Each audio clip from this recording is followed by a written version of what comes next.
मैं फरहान और आप देख रहे हैं इंडियन मीडिया बुक और आज आपको देंगे आईएमए का अपडेट। और हमारे साथ हैं ताहिर साहब। ताहिर साहब देखिए, थोड़ी सी जो मीडिया में कहानी चल रही है आईएमए का अपडेट के बारे में वो मैं आपको बताता हूं, फिर इसमें क्या सही है गलत है आप बताएंगे। देखिए, जो मीडिया में अभी न्यूज़ चल रही है, पहले तो ये बता दें कि 2 साल स्कैम होने के बाद से अब इन्वेस्टर के लिए थोड़ी सी राहत की बात आई है, कुछ पैसे मिलने की संभावना नजर आ रहे हैं और आज से लोगों को पैसे थोड़े मिलने शुरू हो गए।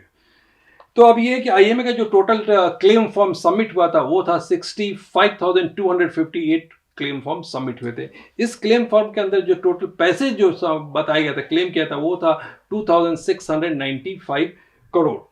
और अगर आप ओवरऑल देखते हैं जो टोटल पैसे की जरूरत थी, क्योंकि इसमें रिपोर्ट में ये भी चल रहा है कि तकरीबन 10,201 लोग हैं जो कि प्रॉफिट जरूरत से ज़्यादा ले लिए हैं। अगर उनको हम लोग माइनस करते हैं तो जो लोग को पैसे देने हैं उसके लिए हमको सिर्फ पैसे चाहिए 1,372 करोड़। ये सारे न्यूज़ चारों तरफ घूम रहे हैं। और इस बीच में हाउस गुप्ता से किसी ने मीडिया ने इंटरव्यू किया था, उसमें उन्होंने कहा कि 472 करोड़ रुपीस जो है आईएमए की प्रॉपर्टी से जब्त किया गया है अभी तक। लेकिन जो कैश फ्लो हो रहा है, मीडिया बोल रहा है कि अभी उनके पास सिर्फ 6.5 करोड़ रुपीस ही है। और कोर्ट ने ऑर्डर दिया कि जो छोटे इन्वेस्टर हैं उनको 50,000 रुपए तक दे दिया जाए, ये कोर्ट का कहना है। और उसी ऑर्डर के हिसाब से ये डिस्ट्रीब्यूशन शुरू हुआ है। तब एक तरफ अगर आप देखते हैं तो तकरीबन 11,492 लोग ऐसे हैं जिनको 50,000 रुपए देने हैं। अगर आप 50,000 से कैलकुलेट करते हैं तो तकरीबन 32 करोड़ रुपए चाहिए। तो क्या कोर्ट के पास इतने पैसे हैं? इस पे आगे की क्या बात है आप बताइए। देखिए, ये तो आपने देखा होगा, ऐसे बहुत सारे स्कीम पूरे हिंदुस्तान में हुए हैं। और ये हिंदुस्तान की हिस्ट्री में फर्स्ट केस है जिसमें कि लोगों को पैसा वापस मिल रहा है एक प्रोसीजर के जरिए। ठीक है, और ये भी सिर्फ और सिर्फ जो कोर्ट ने इनिशिएटिव लिया और जिन्होंने इनिशिएटिव लिया इस बारे में, वो आज यहाँ तक हम लोग यहाँ पहुँचे हैं जहाँ पे पैसा आने लगे हैं। तो एक खुशी की बात है। अब रही बात ये है कि पैसा क्यों, इतने कैसे, क्या, कब आएगा, और इतना पैसा जो कि मीडिया में आ रहा है, ये कैसे, इसकी क्या पीछे की कहानी क्या है। तो बेसिकली क्या है, जो भी जैसे कि आप लोगों को थोड़ा दिनों पहले मालूम चला होगा कि 1 महीने पहले रिपोर्ट आई थी जब हाई कोर्ट में इन्होंने डायरेक्शन दिया, बोला था कि हमने 11,000 लोगों को, हम लोग ऐसे लोग हैं जिन्होंने 50,000 से के आसपास इन्वेस्ट किए हैं, तो वी वांटेड टू पे मनी बोल के। तो ये डायरेक्शन जब उन्होंने कोर्ट में सबमिशन किया था, तो हाई कोर्ट ने डायरेक्शन दिया तुम स्पेशल कोर्ट को से ऑर्डर ले लो। तो स्पेशल कोर्ट ने 17 फरवरी को ऐसा ऑर्डर कर दिया, जिसमें स्पेशल कोर्ट ने क्या बोला कि भाई जितने भी लोग हैं अभी प्रिलिमिनरी रिलीफ के लिए, उनको सबको 50,000 रुपीज़ दे दो। तो उसमें कोर्ट ने सबको ऑर्डर दिया था 50,000 रुपीज़ देने के लिए। ठीक है, और अभी देखिए, स्पेशल कोर्ट के पास पूरे हर चीज़ का वैल्यूएशन है, यानी कितना लिक्विड कैश है, कितना लिक्विड के नहीं है, और कितना प्रॉपर्टी अटैचमेंट के लिए या लिक्विडेशन के लिए कोर्ट के सामने है। तो अगर कोर्ट ने विदाउट रीजनेबल ऑर्डर, बगैर किसी रीज़न के, बगैर किसी फिगर के, बगैर किसी सब्सटेंस के, कोर्ट ऑर्डर पास नहीं करता। अगर कोर्ट ने ऑर्डर किया है सबको 50,000 रुपीज़ देने का, तो नेचुरली कोर्ट ने इस बात को भी कंसिडर किया है कितना लिक्विड कैश है उनके पास। तो ये जो आप रिपोर्ट बोल रहे हैं कि 6 करोड़ ही है बोले, तो मुझे लगता है डाउट है, क्योंकि मेरे जो मेरा जो कैलकुलेशन है, कम से कम 60 to 70 करोड़ कैश रहना चाहिए इनके पास। क्योंकि उनके पास कुछ गोल्ड ज्वेलरीज हैं जिसमें कि 67 करोड़ की गोल्ड ज्वेलरीज है, उसमें 11 करोड़ की गोल्ड ज्वेलरीज जिन्होंने गोल्ड लेन लिया उनकी है, और बाकी 52 करोड़ की ज्वेलरी इनकी है। इसके अलावा उसकी जो रियल एस्टेट के टाइम में, रियल एस्टेट के लिए जो भी उसने डिपॉजिट दिए थे, और बहुत सारे लोगों ने काम के लिए बिल्डर को, लोगों को एडवांस दिया था, वो पूरे पैसे कैश फॉर्म में थे जो कि उनके पास मिले।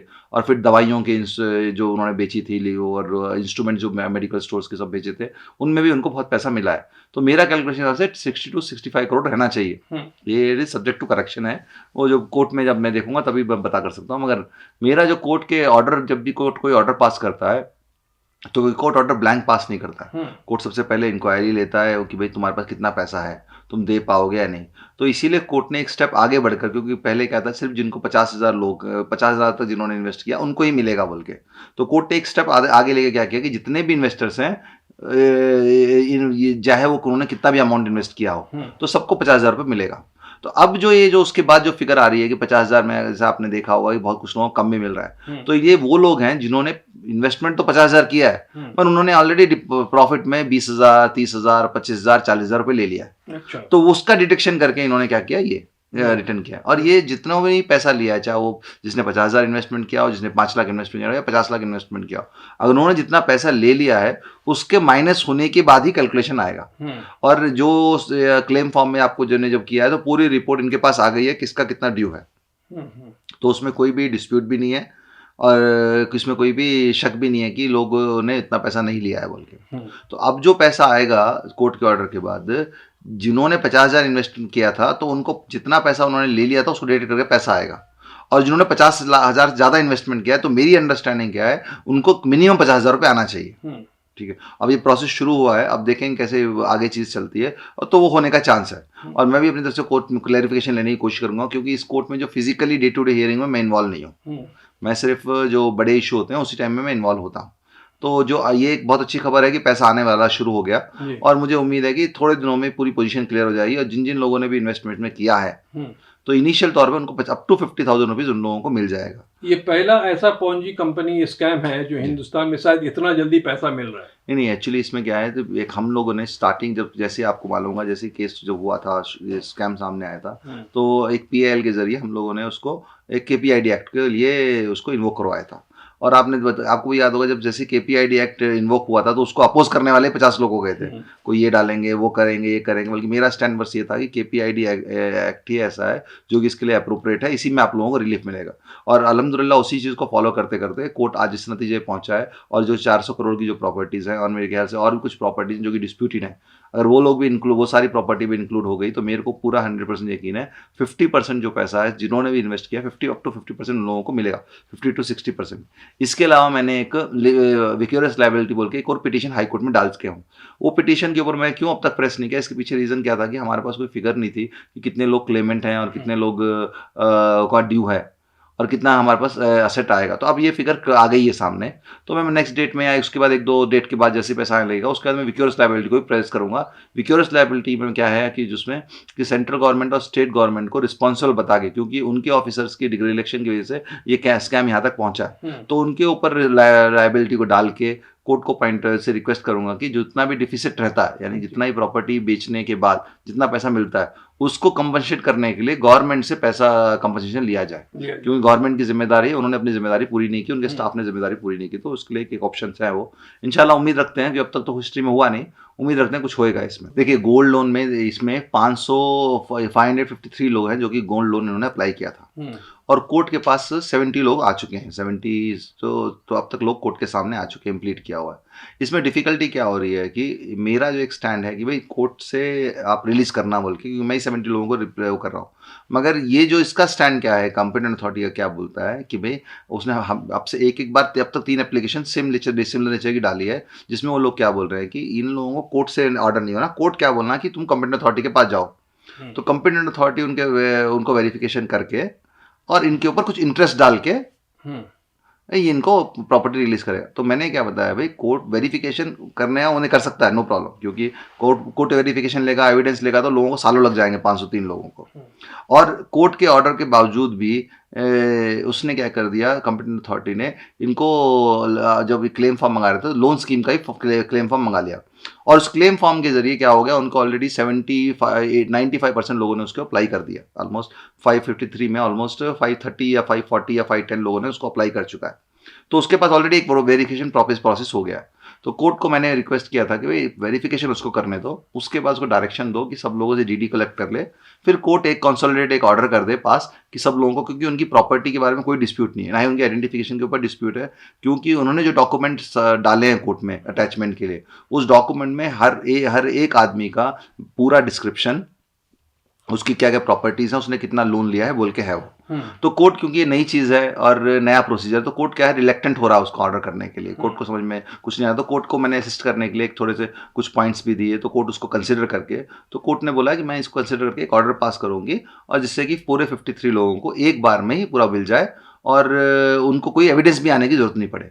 तो कोर्ट, ये देखिए आपको एक बात चीज़ समझनी पड़ेगी, कोई भी नई चीज़ होती है तो कोर्ट भी उसे अंडरस्टैंड करने में थोड़ा वक्त लगता है, और कुछ एडवोकेट भी अंडरस्टैंड नहीं कर पाते, पिटिशनर के जो एडवोकेट्स होते हैं जैसे कॉम्पिटेंट अथॉरिटी, वो लोग अंडरस्टैंड नहीं कर पाते, फिर वो कुछ ऐसी चीज़ें बोलते हैं जिससे वजह से कोर्ट डिसाइड नहीं कर पाता है। तो मैंने कुछ नोट्स दिए हैं कोर्ट के सामने, लास्ट 10 तारीख को ही दिए हैं, तो कोर्ट ने उसको एक्सेप्ट कर लिया, उस नोट्स को पढ़ के कंसिडर करके कोर्ट एक ऑर्डर पास करेगा कि जिसमें सारे लोगों को मिल जाए, और ये सबके लिए अच्छा रहेगा, क्योंकि कई लोग सोचते होंगे कि भाई हमने 70 लोग ताहिर के पास आए हैं और बाकी लोग तो नहीं गए, क्या हो। देखिए जो लोग आए हैं उनके एफर्ट की वजह से हम लोग यहाँ तक पहुँचे गौन। और अगर इनको कोर्ट में लेना है अगर, तो इनको भी एविडेंस प्रोसेस से गुजरना पड़ेगा। वो प्रोसेस करने में क्या हो जाएगा, बहुत महीने लग जाएंगे। तो मैं उस पूरे प्रोसेस को बाईपास करने के लिए ये मैंने एक रिक्वेस्ट की है। और जितने भी लोगों ने जो कि कोर्ट के सामने नहीं आए हैं, तो एक लॉ के अंदर एक प्रोविजन है कि उनको पिटिशनर इम्प्लीट करा सकता है, पिटिशनर उनको इम्प्लीट करा सकता है। तो वही मैंने प्रोविजन बता के कोर्ट को रिक्वेस्ट की कि पिटिशनर को डायरेक्शन दो, इन सब लोगों को इम्प्लीट करें, और इनके वेरिफिकेशन करने के बाद ये लोगों को कोर्ट से ऑर्डर हो कि इनको प्रॉपर्टी रिलीज होए और इसमें कोई लीगल ज़्यादा परेशानी ना हो बोल के। तो कोर्ट इस ऑर्डर करने के लिए थोड़ा टाइम ले रहा है, क्योंकि नई चीज़ है। और मैं उम्मीद करता हूँ कि इस महीने के अंदर ये ऑर्डर भी हो जाएगा। और जैसे ये लोगों को पैसे मिलने लगे हैं, बहुत जल्दी सबको अपनी ज्वेलरी भी मिलने लग जाएगी, क्योंकि जो ज्वेलरी जिन्होंने गोल्ड रखा है उन्होंने बहुत ज़्यादा परेशान। और एक और चीज़ बात है इसमें कि कंपिटेंट अथॉरिटी कोर्ट के सामने बार बार प्रेस कर रहे हैं कि आप इंटरेस्ट के लिए इनको डायरेक्शन दो। तो मेरा कंटेंशन क्या है, इनको इंटरेस्ट एप्लीकेबल नहीं हो सकता, क्योंकि एक जो एग्रीमेंट इनके साथ आईएमए में हुआ, जिस टर्म में आईएमए के साथ एग्रीमेंट हुआ है, उसी टर्म में इनको गोल्ड रिलीज होना है। तो कोर्ट ने उसको भी काफ़ी हद तक एक्सेप्ट कर लिया है, यानी ऑर्डर तो पास नहीं किया, हमारे कन्विंस हो गई ऑर्डर से। तो होपफुली ये सारे विदाउट इंटरेस्ट के ऑर्डर पास हो जाएगा, और इंशाल्लाह बहुत जल्दी इसका ऑर्डर हो जाएगा। और मैं उम्मीद करता हूँ विद इन दिस मंथ ही कुछ एक अच्छा नतीजा निकलेगा।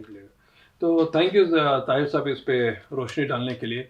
और आप सब लोगों ने मेहनत किया था, इन्वेस्टर भी काफ़ी एक्टिव थे, और बहुत सारे लोग, जितने लोगों ने आवाज़ उठाई थी मिलकर, उसका नतीजा ये है कि आप लोगों को थोड़े पैसे मिलने शुरू हो गए। Thank you so much watching Indian media book.